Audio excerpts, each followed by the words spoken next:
Facebook.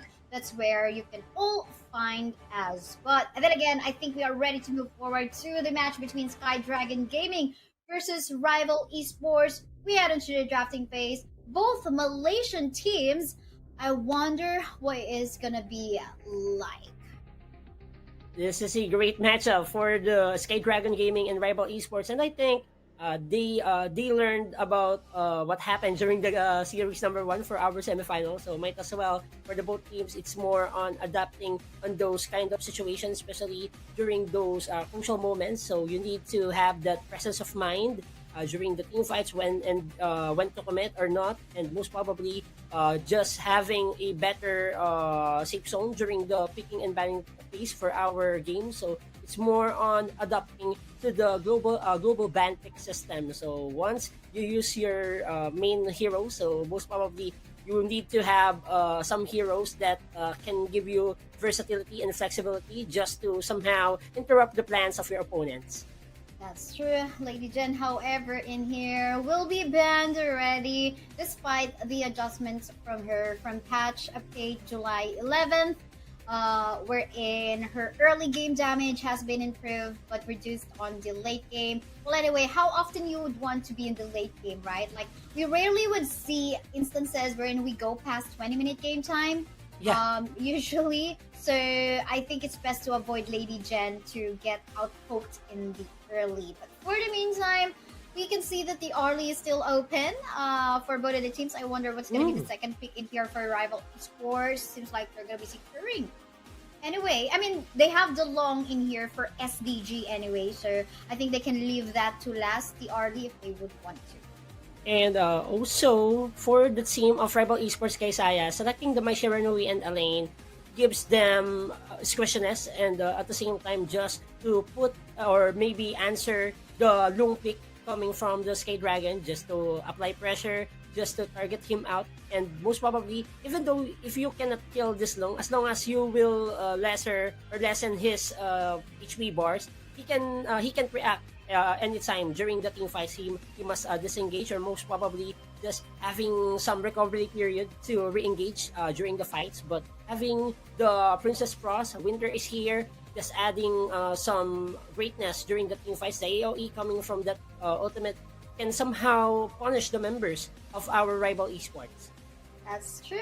One more, they have some sources of healing in here with the Taiyan. Tune of Tranquility definitely will, give some survivability more for the long so that he can free hit more onto up against the members of Rival Esports. And with the Princess Frost, of course, lots of zone will be created in favor of that long. But then again, they have to be very careful onto the pick-offs that the Mai Shiranui can do into the middle lane. Definitely Princess Frost will be on a slight disadvantage if ever he gets caught off guard by this Mai Shiranui. And you reacted on the Marco Polo, Sedgecast. It's like, is this your favorite?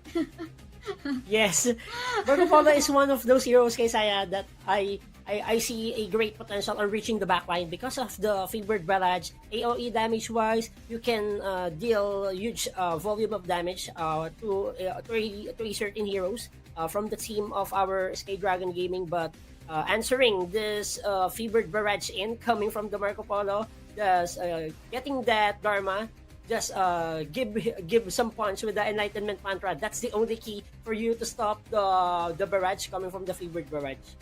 That's true. Stop the barrage from the favored barrage. But meantime, we can see a Dharma getting matched up against the Elaine in here. It's okay. Most likely Sunsa gonna be used in here into the jungle for sure.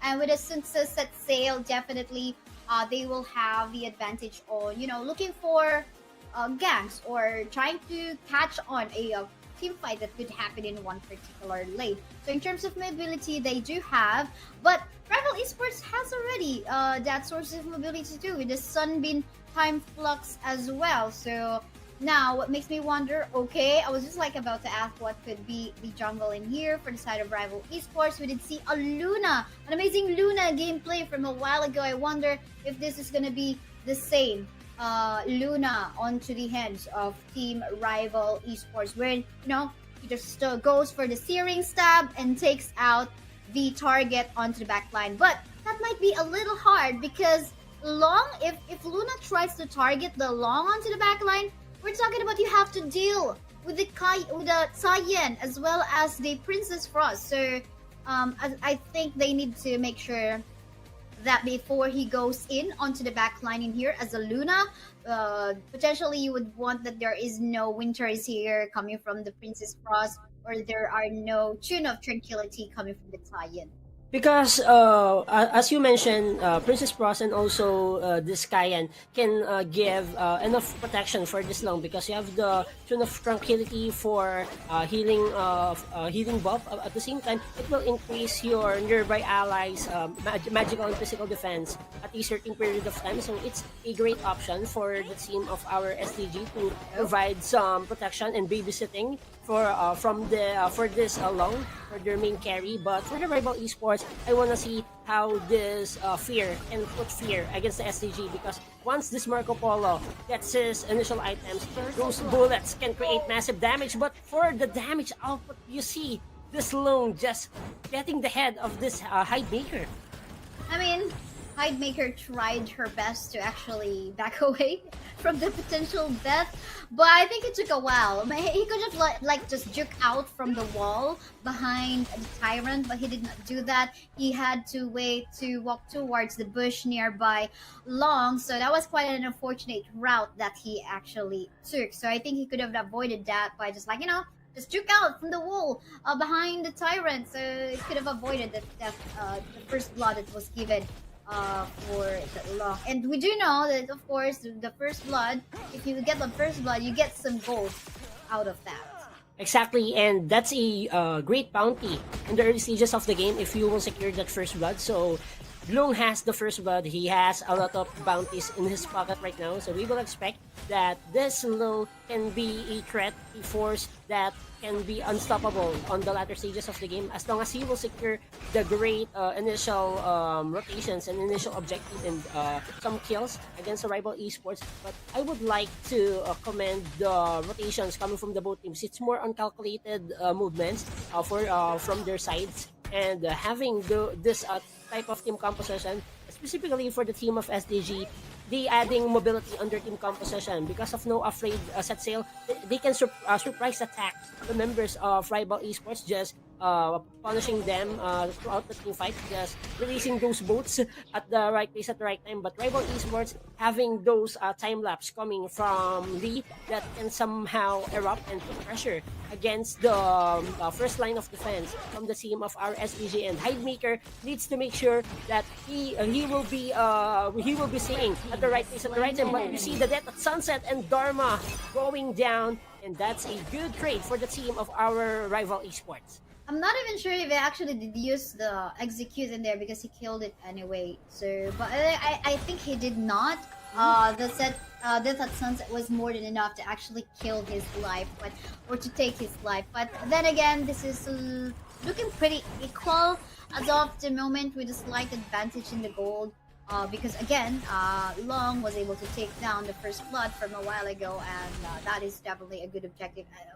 Of course, you gave it to your farm laner, one of your main carries in this particular draft. But for the meantime, 24 seconds, the Tyrant will go up. So as is the Overlord, we might be able to see a potential, advantage already in one particular team, whoever will actually flip a coin on that objective. But it is looking good so far in terms of the damage output that Long might be having in comparison to what the Marco Polo, because Marco Polo, you have to wait a little bit later for him to become super effective. But for the meantime, in here onto the bush, we can see the members of Team Rival Esports waiting for the perfect target. Unfortunately, they don't have the CC lock, so they really won't be able to get a particular target in the fight, and it seems like they're gonna be giving this away. We can see Luna actually have stolen the red buff in there, so as is the Tyrant. So that's a double objective for them, but we can see a nice push coming from Dharma. And for the rival esports, just securing the Tyrant, it will give them enough time to somehow speed the lane clearing, the minion clearing against the SDG minion waves. And for the SDG, it's more on focusing on their main strengths. They have the Winter is here coming from PHY. You have the ticking time bomb coming from this loan. As long as he will get his initial items, this main carry from the team of our STG can erupt at any time soon. But you will see that this Dharma needs to step up because of the Enlightenment Mantra and also the Truth Mantra. He needs to be more on the calculated measures to punch it against the team of our rival esports. As long as this Dharma plays well, I think they are on a good spot against the rival. But having this Nika from the lane, it's more on putting pressure, just having that immunity for a certain period of time, using that Death at Sunset at the same time. If you will go for the landing spot, the assistance coming from this Luna will be a crucial one because you have the New Moon and also the Saving Staff just to deal some damage against the STG, and especially the Crescent Slice, just giving you spell bump, the lifesteal effect coming from this Luna. It's so true, but for the meantime, let's take a look at the team fight that's happening onto the middle lane right now. Luna will fall down. That was a really nice, but the Death at Sunset has been used, not really being able to target a particular member from the side of SDG. They will just fall back a little bit. Really nice flow of minion waves, but look at the Winter is here! Actually targeting a couple of members to the side of RBL, and Loom is not yet even done as it will take one more member down. Now we can see it here. Marco Polo is all alone, but will fall down indeed. That is almost a wipeout from the hands of Team SDG, and now they are able to go for some invades onto the jungle camps of RBL just to stop them from further growing. What a play coming from the SDG, just using that skill layering coming from their AoE damage dealers. The Winter is here. It's the main ingredient for them to capture multiple members against the rival esports. And this Lung with the infinite vastness, that's a massacre that you cannot avoid if you use that, because it's more on initiating or maybe a safe zone for us to use this ultimate coming from this Lung. At the same time, the DPS, the damage per second was too vital for their offense as well. But rival esports has more time to somehow realize their trading system. They need to trade more of macro objectives against the STG for them to bounce back for our game number 1. But seeing another damage output and Mai Shiranui going down as well with the Winter is here. The coldness after the storm, that is the feeling right now for the team of our rival. And also the infinite vastness. Oh, massacre once more coming from this Low. Wow, oh my goodness. You know what? I'm so even more amazed with the animation that is in there with the Long when it is in dragon form. So it's just so amazing. But yeah, we see from that fight, RVL members, actually 2 of them was actually wanting to go on a flank onto the back line of SDG. But despite them doing that, you know, it was actually them who fell down. I mean, the damage was just so much. At this point in time, to be honest, I don't think that rivals should be actually fighting SDG. They should be avoiding SDG because SDG definitely has a lot of gold, has a lot of item and experience in comparison to what they currently has. I think they have to get inspired on what Doom Esports, Doom of the Gods was able to do against XDG from the previous series, where okay, SDG is looking for team fight. Yeah, we don't give them that. I think that is what RBL should be looking to do right now. And they cannot fight against SDG right now because of lack of damage and lack of sustainability on their side. So might as well just wait for their time bomb timers. Just invest more time on protecting their main supplier of damage. And just like that, Mai Shiranui, Hidemaker, just hiding on the base. The recall timers or the respawn timers will be 24 seconds. All 4 grabs for the team of our SDG. They are trying to find once more or to fight this one to take the high ground turret onto the middle lane against the rival esports, but the defense is on. They are trying to defend their high ground turret, but I don't think so. SDG will secure the middle lane high ground turret. Wow, that was very fast. Definitely RVL is having a tough time on how they can actually go for that avoidance. But as what I see, it's either the lane or Luna can actually go for that, you know, split push war. Just to pressure the members of SCG on, okay? you definitely you're looking for team fights. We're not gonna give you that. So I think a lane, or they can decide whether it's a lane or Luna who can actually go for that split push from our from this particular instance.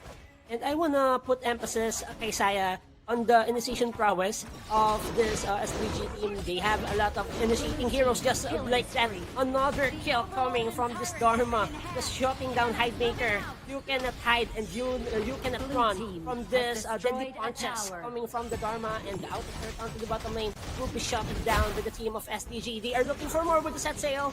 I don't think so. They will try to force it out because this is a crucial one for the rival, for them to have a better defense under high ground base turret. That's so true, but for the meantime, that's been used. That has been used again just to back away. Unfortunately, cannot go all in because again they are at Age's advantage. They can just be all out defensive right of the moment. Yes, they have minion waves flowing towards their base, and yes, definitely that's what they can farm. And if they can be free, of course, just take away remaining farms from the camps that we have in your jungle, because that's all they can afford right now. They just have to be very patient. And again, avoid team fights, just farm, or go for a split push work. Because again, I mean, we're talking about 11-1 score right now, which unfortunately you really have to just be careful of. But we can see also, I really like the invulnerability item that our Princess Frost also has already, just protect himself from potential pick-off coming from the Mai Shiranui. But for the meantime, look at that! Hidemaker will fall down once more! Again and again, this is not a happy Mai Shiranui that we can see in this particular game right now. All of the towers, actually one remaining tower left for the side of RVL, and it's soon to finish.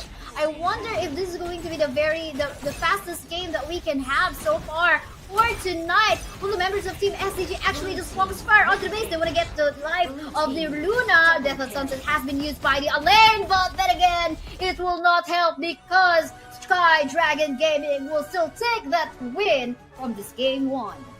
Flying high, soaring high, Sky Dragon Gaming claim and also get this lopsided win against the team of Rival Esports. And I would like to commend the team composition that they build.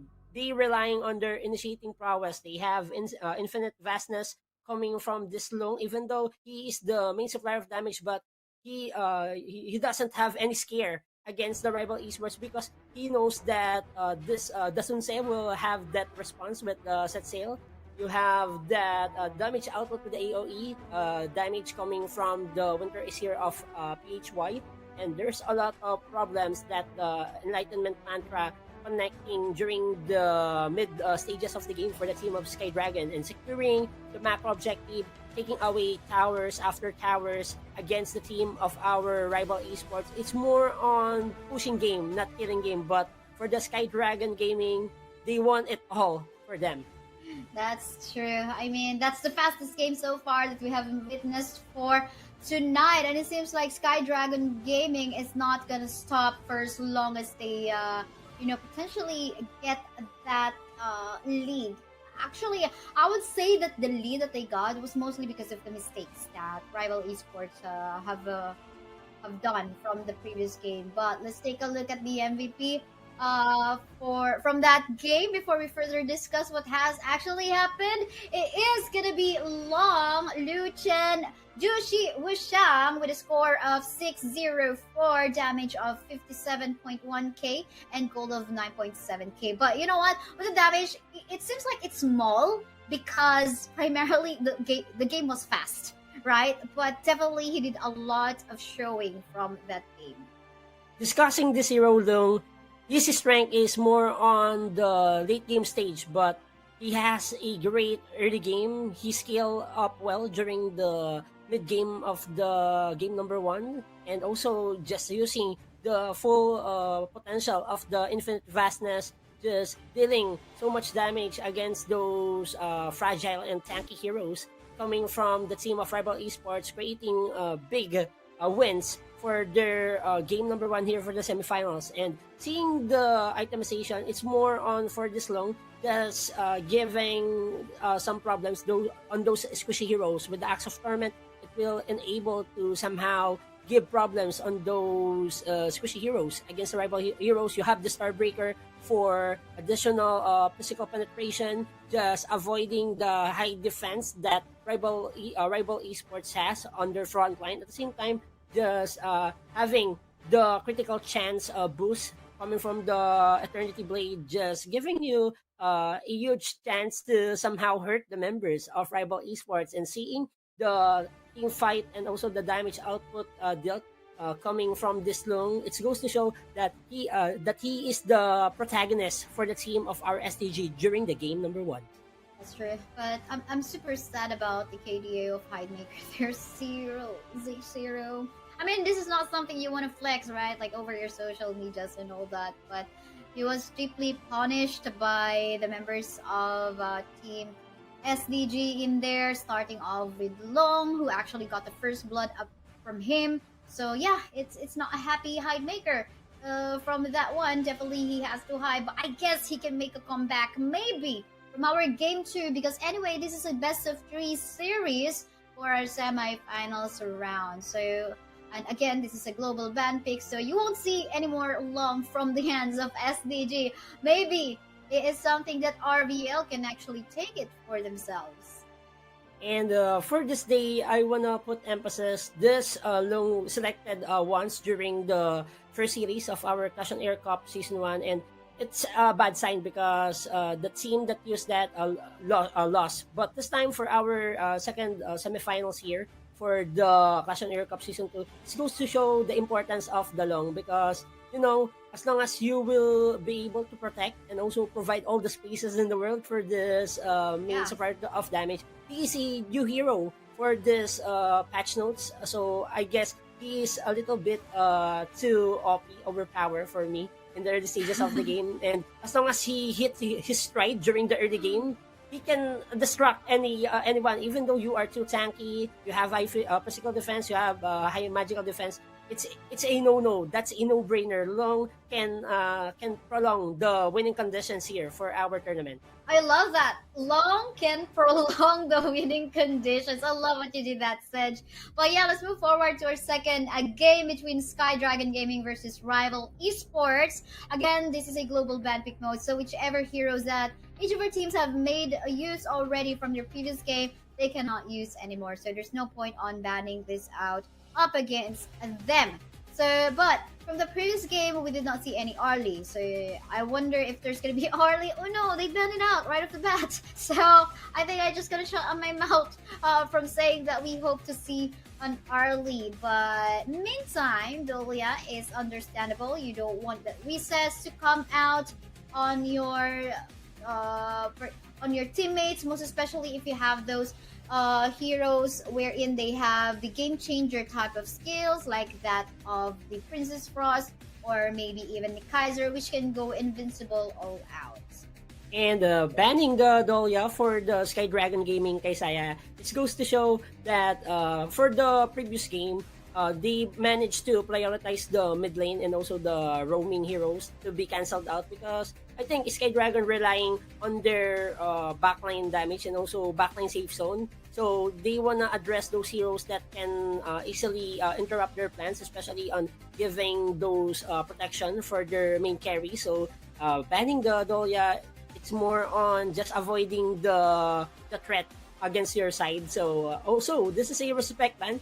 I think the Sky Dragon Gaming respecting the potential of the long, so might as well, okay, you banned the early, so we will not give the long to the team of our rival esports. Yeah, I mean, this is something that made them win from the previous game, and it's still open for picking for rival esports, and they just don't want to give that one out. For the meantime, the Kaiser as well as the Haino, definitely one of the top bans as well from previous patches, but still workable, to be honest. Most especially the Kaiser can definitely go invincible as he wants. I'm talking about his skill name, but not literally invincible, just to avoid the confusion. And of course, Haino, super annoying, Scepter of Fate. From here, they can just like spam here and there. Yeah. Of course, the Fate Rewind as well that can even bring back a tower. Unfortunately, not Crystal. Guys, I know there's a meme out there that he can bring out crystals back, but no, not the Hino. It's not part of the Hino skill. And discussing right now, Kaisaya, the first three picks coming from the both teams. First up, we have the rival esports, Dashiao having the Mankey and also Mayin. It's more on adding mobility on their team composition. They want to control the fast movements, the fast rotation, the fast visitation onto the side lane, and most probably just to secure insurance play for the Eye of the Whirlpool coming from the ultimate of the Dashiao. And you have the Mayin that can help you during the team fights, just giving some revelation on where the main carries of Sky Dragon positioning during the fights. And Mayin is one of those heroes that can easily combat you out because of the whatever tool, the combination of strikes can Whatever. somehow give problems against the farm lane and also the mid lane of the Sky Dragon Gaming. Yeah, I gotta love the skill of that Mayin. Whatever one, whatever. It seems like she does not care because she's super serious about, potentially picking off targets. And now, we can see on the second phases of our ban, the Marco Polo has been banned, of course, in here because you want to avoid, risky heroes that could potentially the Mayin could pick off. But Lady Sun is in here because they don't have the Arlie as an option already, and Mayin, or rather Lady Sun is secondary. But of course we have to wait somewhere late, a little bit late game for her to show her power. But for the rival esports, of course they still have the option of TRNG. They can definitely pick that. It's been a while since we've actually seen like that of Garo. I wonder if that's going to be an option for them, but maybe not, because you would want maybe like that of a deer engine instead, to at least be have some sources of cleansing for himself from CC. But yes, Consortio is also an option still for them, which was actually no, that was from the previous series when this was picked. So Consortio is a good selection for them to actually self cleanse herself. And also, this is a battle of projectiles for the both farm lane heroes from the team of our Sky Dragon against the rival esports. And having the concert queue, it helps you to have that projectile damage coming from the bolting shot. You can hurt multiple members from afar, but the Lady Sun as well has the projectile with the ultimate nutshell. It's more on dealing AoE damage that they needed to somehow control the tempo during the fights or during the pickups from the both sides. But I'm looking forward on their strategic plans. It's either go for the early aggression or maybe go for the kill first, at the same time go for the objective. But what we can see now, RVL actually going for that steal onto some jungle camp of Team SDG in here. So that's a good strategy to just actually give some space for the Angelots to be able to roam around on the other end of the map, just like what they are doing right now. Authorium is actually being goaled in here, being forced to back away a little bit. But yeah, our matchup into the bottom lane between the Consortium and the Lady Sun is really good, but hold of thought, because we do have a first blood already brought to you by EasyOnAir. Autrium, which we were talking about getting bullied a while ago, we already fall down onto the hands of Nick.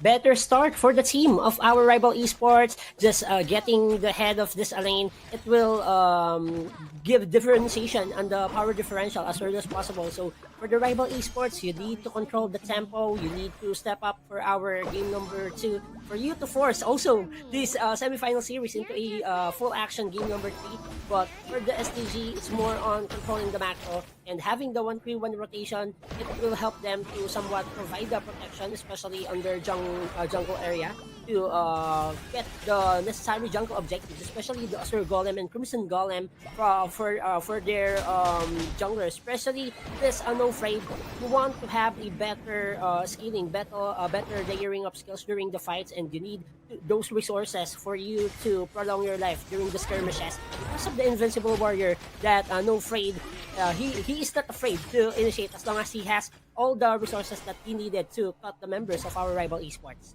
Definitely no, not afraid from any of that. For the meantime, again, it seems like from there on, Team RVL will capitalize on the lead that the Mayin was able to get from the first blood a while ago, as we saw the Menki actually rotating up top. But seems like they changed their mind. Will they want to actually empower the consortio instead? As definitely will this will help. Definitely the consortio will help a lot later on, dishing out a lot of this damage. But I think both of the teams will just wait for that objective page again, wherein before we can say that one already has the upper advantage. And for the both teams, it's more on controlling the smaller camps, the river monsters, and securing those jungle objective for them to have that upper hand against each other. And seeing the goal difference, it's a 100 to 200 goal lead in the hands of SGD. Even though that the team of Rival Esports get the first blood, but you see the bounty belongs to the SDG because of the macro play that they place. They are they protecting all the small camps, the jungle objectives on their side. So most probably securing also better laning pace. It goes to show that SDG is prepared against the Rival Esports, but Rival Esports playing well for our game number 2 because of the projectiles that they have. Because Idemaker during the game number 1, he is the missing piece under team composition because he continuously being punished by the SDG, but this time he plays so careful, just releasing those poke damage. That's the main thing of beauty for this Angela. Just use that projectiles to shred down or maybe downgrade the HP bars of the SDG if they want to attempt to somehow assassinate you in this kinds of situation. That's true, and we can see both the Angela as well as the Daxiao able to take away the task board jungle camp of Team SDG repeatedly, many times. That's why they're able to catch up in terms of gold. But the differences in here, wherein SDG already had the upper advantage, just like few golds, is probably about the creep score, right? Like the last hit that they got from the lanes. But for the meantime, we see the fight ongoing right now in here. The ultimate has been used by the Daxiao, Eye of the Whirlpool, calling out the rest of the members of Team RVL. Will they continue to commit onto the team fight? Folks here and there coming from the high note with the Scepter of Fate. But everyone else will just back away. They will not fully commit onto the fight. But for the team of SDG, Kaisaya, they need to maximize all the presence of PHY. As long as he scale well, this Fate Rewind can rewind what happened during the game number 1. He can dish out so much damage during the fights, and this Lady Sun is a two-time bomb. As long as he will secure his main items, the ultimate shell, the rolling raid will be too effective, but you will see the Tyrant being taken down by the Rival Esports, and they will try to get some more, but the retake, the SDG wants to have some fight, but Rival Esports will take away freely the Tyrant. Well, Menki is quite tanky, so he will survive that despite being super low on HP already right after taking the Tyrant. And I guess, as they said already, okay, they have the Chain Lightning buff, so might as well just avoid them because the damage coming from the Angela as well as the Daxia is going to hurt even further if we fully commit onto the fight. For the meantime, seems like they are transcending or rotating towards the top side. But no, actually, Angela's just waiting for a target. Just giving some vision for his teammates before they want to make some play. I guess on the top side part of the map, though, we can see a 1v2 tussle. Not going to be fully committing, but do take note. Consortio is all alone onto the bot, and it seems like his tower will fall down. At least it's just that and not to the cost of his life. But the rest of the members of Team RVL actually going for a push onto the top side. The Whirlpool has been used already. Consortio will fall down onto the bottom lane part of the map. And I think a tower will be destroyed as well in the process in there. So overall, lots of exchanges in there. I could not count anymore as to how much, but I think this is overall an upper advantage from SDG because they took away the life of a Consortium plus 2 towers down bot and more kill because they will take down the life of the Mayin. Blazing Brilliance has been used but not enough to take down the life of the members of Team SDG. Heading for our 7-minute mark of the game, Kaisaya, it's a total win for the team of SDG. Trading their outer turret onto the top lane first tier, that's okay because we get the outer turret onto the bottom lane, especially the inner turret, which expand the lead when it comes on territorial ownage for the SDG. And siding pressure-wise, it's a big problem for the team of Rival Esports because it will give you so much time to decide if you're gonna defend the side lane because it totally exposed some neutral camps or jungle camps from the team of our Rival Esports and SDG. As SDG, after objectives over there been taken down, this is a good signs of life and securing the two towers. This is a massive lead for them. But hold the thought because we can see onto the bottom lane part of the map right now, 1v2 situation, but the ultimate coming from the, or rather, our Daciao has been used already to call the backup in there, which will cost the life of Otrium falling down to the focus fire onto the tower by the Menki in here. Gonna be rotating all around. Unfortunately, the minion has fallen down, so no tower take from them. But they do took down the life of Otrium, which gave them some gold as well.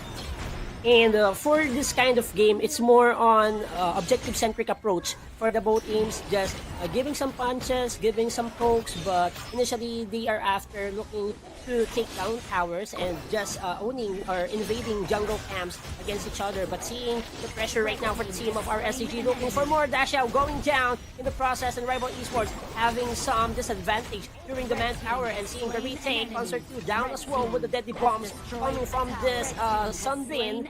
This is a big problem right now because the Angela being chased down by the Elaine with the death of Sunset. This is looking tough right now. Big problem. Problems after problems being received by the team of Rival Esports. And this Elaine is too tanky. OMG, but Tanky Zen needs to disengage.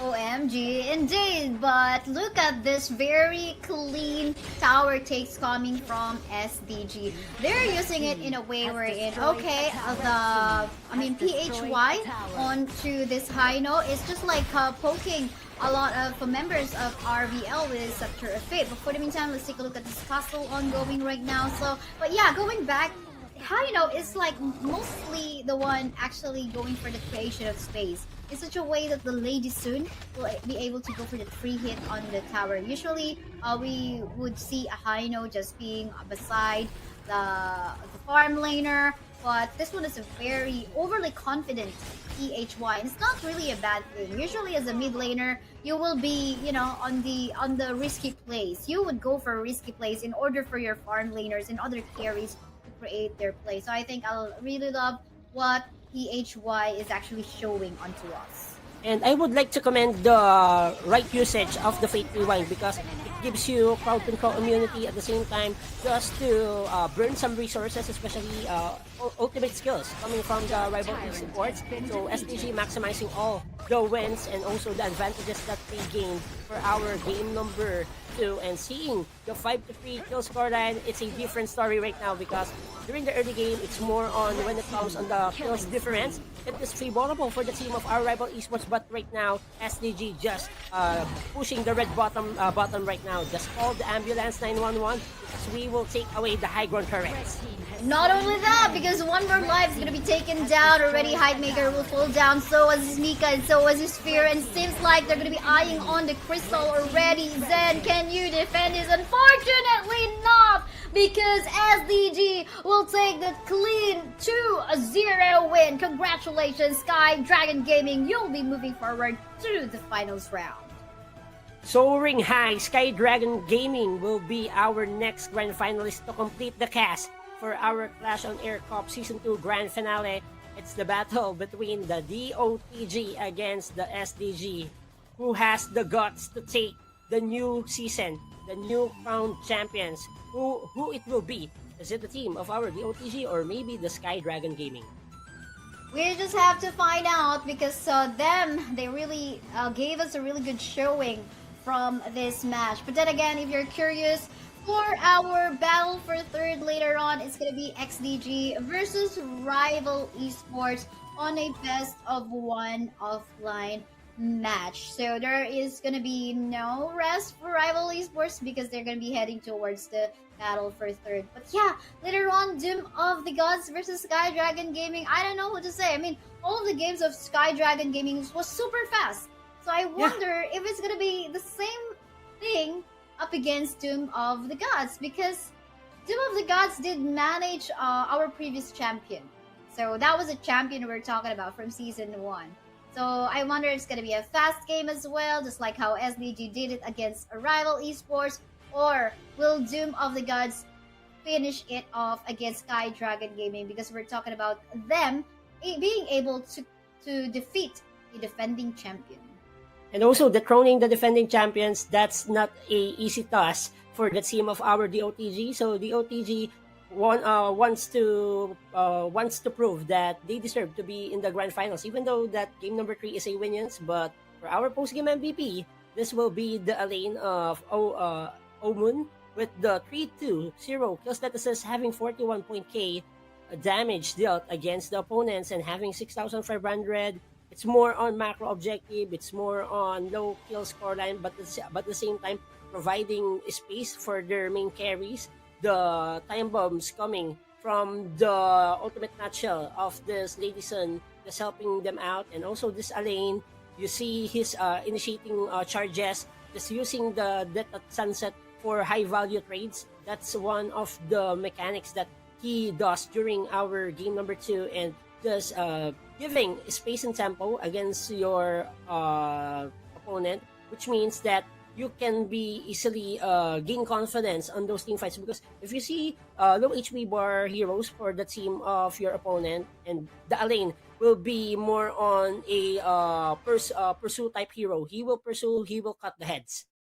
And yeah, and that's so true. And yeah, Otrium being the MVP in here. But one thing to take a look at as well is the roaming item that Coriander the best has in here. Some healing item as well as a source of DPS. And with the DPS damage as well, that is gonna further empower the Kaiser and the Alain. I mean, Alain, even without this DPS buff or roaming item, he already can deal so very fast attacks, right? So what more if there is the buff coming from the Sunbin's roaming item in here? But yeah, it was a nice try. We did see how Hidemaker also tried to make his play, but it seems like PHY was able to become more aggressive as a mid laner in here to create that space for the Lady Sun to free hit. So overall, I think it is a job well done for both of the teams. It's just so happened that SDG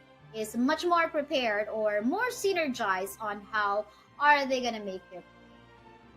And the stage is set for our grand finals, Kaisaya. It's the battle between the Sky Dragon Gaming against the DOTG. So I'm expecting that our grand finals will be a big bang for the viewers for our Clash on Air Cup Season 2. And please do follow, like, share the live for our Facebook gaming stream, which is the Clash on Air Cup. We have TikTok coverage as well with our TikTok channel, and kindly support and subscribe to our YouTube channel, which is the Clash on Air Cup. And we have Bahasa Malaysian stream. So if you want to visit the other stream for this coverage, kindly visit it for our Clash on Air Cup Season 2. And also, kindly scan this QR code to join our community. So please do so. You can meet different players and just have a chit chat and play with the best of the best solo players out there.